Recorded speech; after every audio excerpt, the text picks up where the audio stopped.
Olá, alunos da Escola Antônio Burgos, alunos do primeiro ano do ensino médio.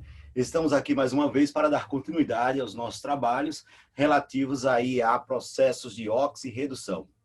Bem, dessa vez nós iremos fazer umas correções de algumas questões, de algumas atividades, e nessas correções estaremos complementando com comentários para uma melhor compreensão. Qualquer outras dúvidas que ainda persistam, que ainda tenham, que é naturalmente, é normal, né? Nós poderemos estar esclarecendo lá nas aulas, nos nossos momentos ao vivo, né? Como sempre nós estamos fazendo, né? Ok, pessoal. Então, eu irei agora compartilhar o material com vocês, compartilhar aqui o livro, né? Com as questões. Questões essa da página 471. 471. E aí, então, nós temos o seguinte aqui. Primeira questão. Um objeto de ferro exposto ao ar úmido enferruja de forma mais rápida do que se estiver totalmente imerso em água. Explique esse fato, identificando quais são as substâncias envolvidas no processo de enferrujamento. Pessoal, o prego, né, o prego de ferro, o ferro ali no prego, ele está neutro, ele está na forma metálica. O NOx dele é igual a zero, não é? O NOx igual a zero. Aí, então, para que ocorra a formação da ferrugem, tem que existir o contato desse ferro com o oxigênio, com vapores de água, né, para que ocorra o processo ali de enferrujamento, como foi colocado na questão. Pois bem, para que ocorra esse enferrujamento, faz necessário a presença do oxigênio molecular.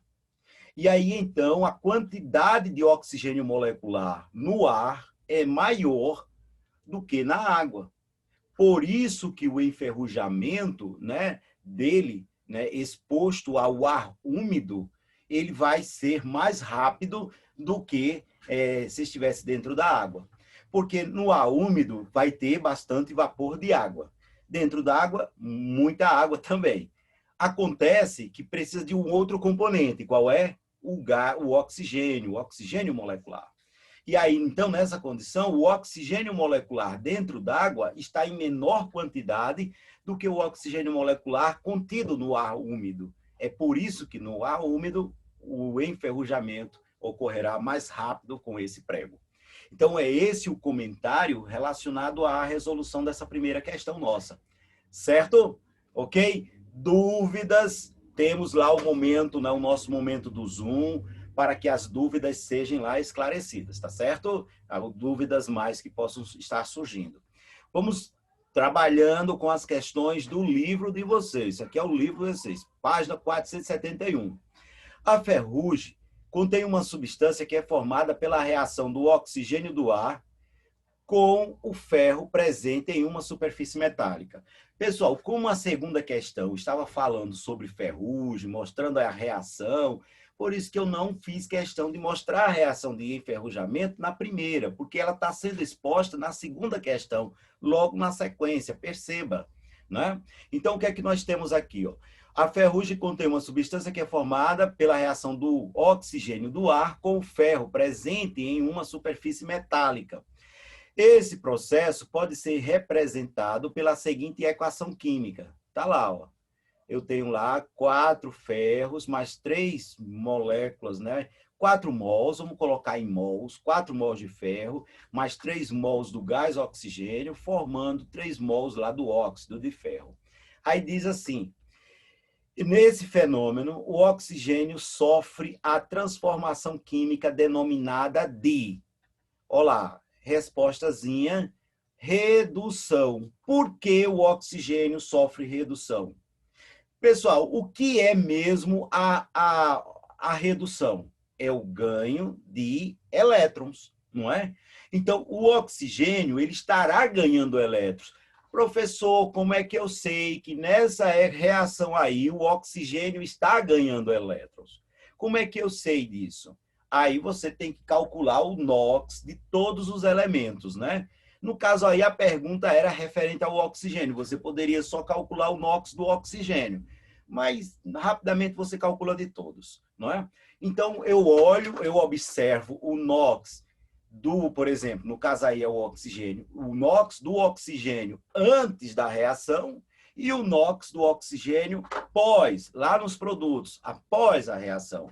Então, como é que fica aqui nosso esqueminha? Deixa eu tirar aqui para facilitar aqui a nossa visualização. Pessoal, olha lá. A reação é ferro mais oxigênio formando o trióxido, né? O ferro 2O3. Pronto. Ok. Fazendo o balanceamento, né? Claramente, pessoal, quem ainda tiver dúvida em balanceamento, tem que sempre olhar a questão do balanceamento químico, né?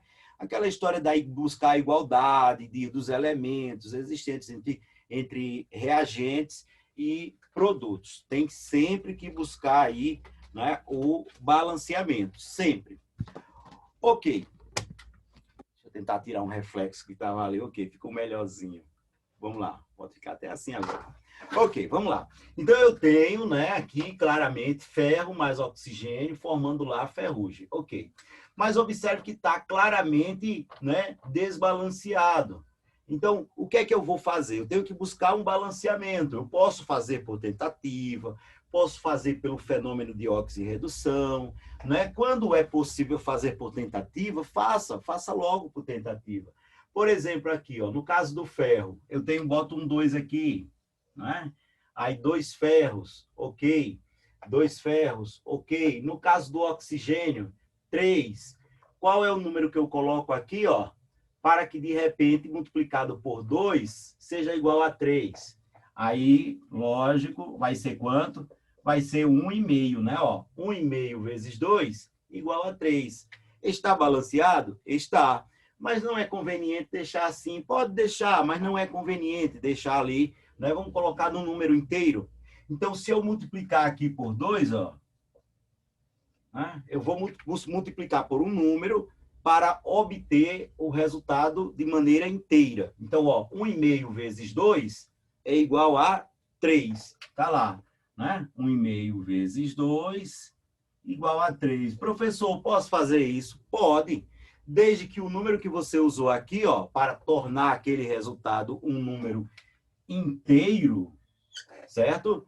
Você também utilize o mesmo número para multiplicar todos os outros coeficientes, como, por exemplo, aqui, ó, o 2. Eu multipliquei o 1,5 vezes 2. Aí vai ficar 2 vezes 2. 4. 1 vezes 2. 2. Ah, professor, agora está desbalanceado. Vamos verificar se está? Olha lá, ferro nos produtos. 2 vezes 2, 4. Tenho que ter 4 ferro aqui também, ó. 1 vezes 4, 4. Ferro está tranquilo. Pessoal, é interessante, né, dizer o seguinte, é interessante o aluno sempre buscar fazer um balanceamento. Porque é uma coisa tão simples que, de repente, ele pode esquecer, mesmo sabendo, ele pode se atrapalhar. Então, é interessante que ele mantenha esse ritmo, né, de fazer balanceamentos, hora ou outra, fazer um balanceamentozinho ali. Como eu estou fazendo aqui, eu estou explicando bem passo a passo, que é para, de repente, aquele aluno que ainda tem dificuldade e que, às vezes, não pergunta, né? Que de repente ele compreenda como é fácil, agora eu estou entendendo. Ok, vamos lá, essa é a intenção também, né? Então, ó, 1 vezes 4, 4. Aí aqui, ferro, 2 vezes 2, 4. Eu não posso mexer nos índices, né? Ó, eu posso mexer apenas nos coeficientes. Oxigênio, 2 vezes 3, 6. Aí, ó lá, ó, o índice do oxigênio, 3. O coeficiente, que serve para todos, 3 vezes 2, 6 também. Está tudo balanceado. Aí agora vamos saber quem sofreu oxidação, quem sofreu redução. É a segunda questão da página 471. Tá certo? Estou explicando, né? Aproveitando a questão que ela permite, trouxe a equação, para poder, né, mostrar aí claramente como é que é o mecanismo, coisa que vocês já sabem fazer. Mas vamos lá. Substância simples, ó. Não é uma substância simples? Qual é o NOx de uma substância simples? 0. Então, ó, aqui, ó, o ferro aqui, NOx, igual a 0. Dá para ver? Dá. NOx igual a 0. Ok, deixa eu fazer maiorzinho um pouco. Pode ser que de repente, né? Deixa eu fazer aqui embaixo para ficar mais fácil. Olha lá, NOx igual a 0. Tá, dá para ver melhor agora. Oxigênio, NOx do oxigênio. Olha lá. Substância simples, NOx igual a 0. Ah, professor, explica aí o que é substância simples. O senhor já explicou. Eu sei, mas eu esqueci. Tá lá, ó. Substância simples é quando eu tenho ali um único tipo de elemento químico. Tipo aqui, ó, eu só tenho ferro, substância simples. Aqui, ó, no gás oxigênio, eu só tenho o elemento químico oxigênio, substância simples também. Ou seja, se houver apenas um único tipo de elemento químico, substância simples. Tranquilo, não é? Aí aqui não, aqui é uma substância composta, tá vendo? Ó, aqui é a substância composta. Sendo, portanto, uma substância composta, eu vou ter que calcular o NOx. Já ensinei para vocês, oxigênio na maioria dos casos, quanto? Menos 2. Aí fica, ó, menos 2 vezes 3, menos 6. Na aula de ontem nós vimos isso aqui, não foi? Não, no vídeo, na videoaula. Aí aqui, ó, no caso do ferro, aí sim, pessoal, aqui, ó, né? Eu tenho que ter um valor do ferro aqui, ó, né? Todos os oxigênios dão um valor de carga menos 6. Todos os ferros têm que dar um valor de carga para poder zerar, tem que dar um valor de mais 6. Mas detalhe, é mais 6 para quantos átomos de ferro ali na molécula? Quantos? 2. Quer dizer que cada átomo de ferro vai ser quanto? Mais 3, ó. Porque mais 3 vezes 2, mais 6, não é? Então eu vi lá do oxigênio, eu sempre vou no oxigênio logo, que é o mais fácil. Oxigênio menos 2. Só no caso dos peróxidos e superóxidos, que o valor do oxigênio não é menos 2. Isso aí entra como se fossem exceções, né? Na maioria dos casos, o oxigênio, o NOx do oxigênio é menos 2. Aí você já vai colocando, né? Ó, menos 2 vezes 3, menos 6. Quer dizer que a carga todinha aqui do positivo tem que ser mais 6, que é para zerar. Aí é mais 6 dividido para quantos? Para 2. Logo, cada um tem mais 3. Tá lá. Então, o NOx do ferro, ó, NOx do ferro, mais 3. Vou colocar assim, senão vai ficar muito apertadinho ali, tá certo, pessoal? E aqui, ó, o NOx do oxigênio aqui, ó, vai ser quanto? Menos 2. Não. Só em substâncias simples, que aí segue a regra geral. O oxigênio lá na substância simples é 0, né? Também. Ok, então observe, ó, o ferro estava com 0, perdeu elétrons, perdeu o ferro, perdeu, ó, quem perde fica o quê? Positivo, tá vendo, ó? Então, quando você compara o ferro antes com o ferro depois, aí você tem o quê? Você tem, ó, saiu de 0 e ficou positivo, saiu do estado neutro e ficou positivo, não é? Aquela história, perde elétron, fica o quê? Positivo. E ao perder elétrons, nós temos o fenômeno da oxidação. Olha lá. Já quem ganha elétrons fica o quê? Fica negativo. E o fenômeno é chamado de quê? De redução. Tá lá, ó. Então aqui, ó, no caso do oxigênio, ó lá, oxigênio antes, ó, antes da reação, né, nos reagentes, o NOx dele é 0. Após, o NOx dele é menos 2, tá vendo, ó? Menos 2.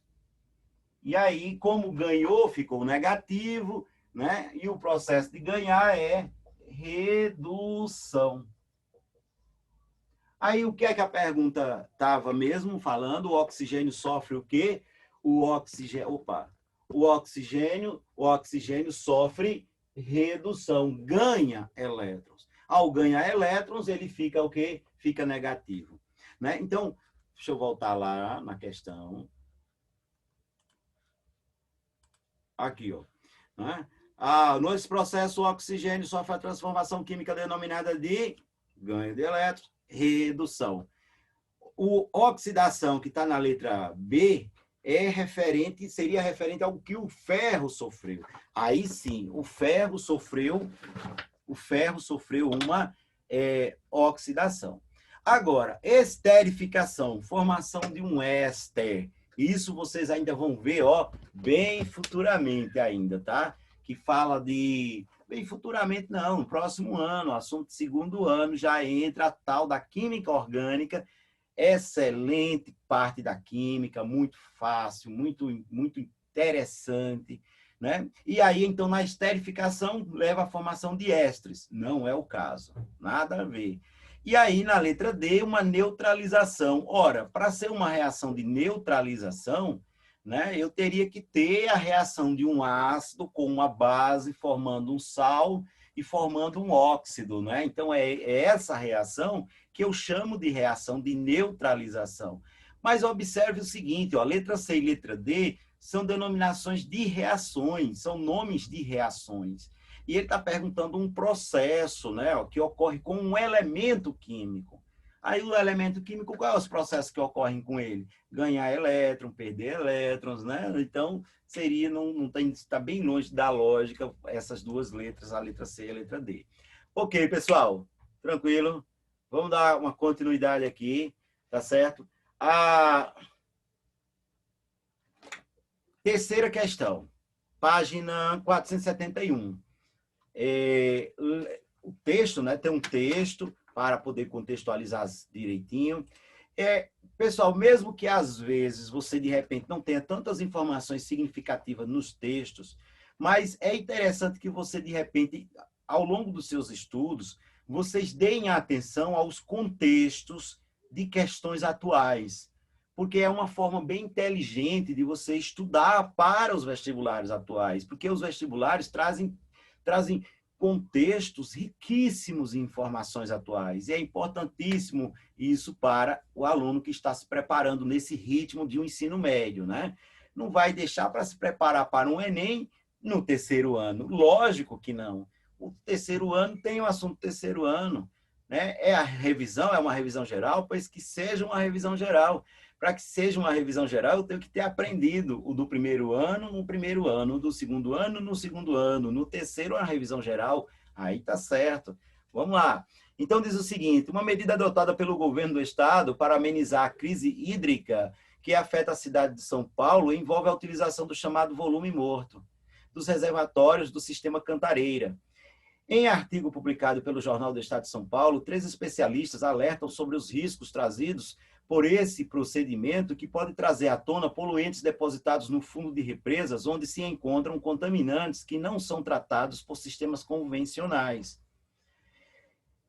Entre os poluentes citados que contaminam os mananciais, há compostos inorgânicos, orgânicos altamente reativos, como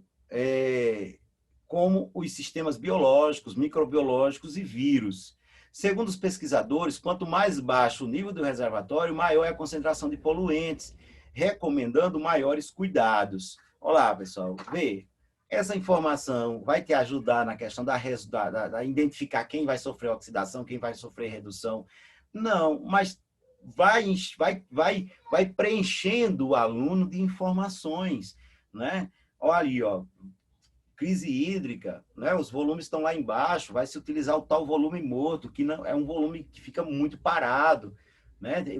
Existem muitos sedimentos, em tais sedimentos existem perigos, poluentes biológicos, poluentes químicos, né? Então, é interessante os enunciados, tá certo? É uma forma inteligentíssima de estudar, tá certo? De modo geral, em sistemas aquáticos, a decomposição da matéria orgânica de origem biológica na presença de oxigênio se dá por meio de processo chamado de degradação aeróbica, a respiração aeróbica, né? As equações representam reações genéricas envolvidas na degradação aeróbica em que MO, matéria orgânica, contendo carbono, oxigênio, nitrogênio e enxofre. Aí está lá, ó, né? Eu tenho aqui, né, uma representaçãozinha aqui de matéria orgânica generalizada, que é uma coisa bem complexa, porque envolve aminoácidos, envolve carboidratos, envolve proteínas de uma forma geral, já citei aminoácidos, né, que são os monômeros, mas aí nós temos lá, então tem a reaçãozinha. Assinalem as equações, ou analisando as equações apresentadas, é correto afirmar que no processo de degradação aeróbica ocorre reação de... Pessoal, observe que em todos os casos, o oxigênio, ó, eu tenho oxigênio aqui, ó, como substância simples, tem oxigênio participando do material, do outro reagente que vai participar, mas eu tenho oxigênio aqui, ó, com número de oxidação igual a 0, porque é substância simples. Lá nos produtos, eu não tenho oxigênio com 0, oxigênio como substância simples. Eu tenho todos os oxigênios lá, ó, são oxigênios nos quais o NOx é -2. Então, quando você analisa essa situação do oxigênio aqui, ó, que saiu de 0, e em algum desses outros, onde só tem oxigênio com -2, então quer dizer que todos esses oxigênios que estão formando substâncias simples, cujo NOx é 0, e passam a ser -2, eles sofreram um processo de redução. Ora, se eles sofreram redução, se eles sofreram o ganho de elétrons, ora, eles ganharam de onde? Eles ganharam de alguém que perdeu. Esse alguém que perdeu, ele sofreu o quê? Uma oxidação. Uma oxidação. Oxigênio sofreu redução. Né? Aí entra aquela história do agente oxidante, agente redutor. Calma aí para não confundir. Olha lá, oxigênio ganhou elétrons, logo ele sofreu uma redução. Quem sofre redução é considerado também o agente oxidante. Por quê? Porque para ele ganhar elétrons, alguém teve que perder elétrons. Se alguém ganhou, alguém teve que perder. É nesse sentido que nós vamos ter aqui, ó, o que diz na letra E. Nós temos ali uma reação de oxirredução, ou seja, existe perda, existe ganho de elétrons, em que o oxigênio atua como agente oxidante. O oxigênio sofre redução, ganho de elétrons, mas para ele ganhar elétrons, alguém teve que perder. É como se ele fizesse o outro perder, um outro elemento perder para ele ganhar. Logo, ele será considerado o agente oxidante. Alternativa correta, letra E, tá certo? Bem, deixe-me ver aqui, tá certo? As questões, né? Quais nós temos na sequência. Pessoal, para o vídeo não ficar muito grande, eu vou encerrar aqui por essa terceira questão.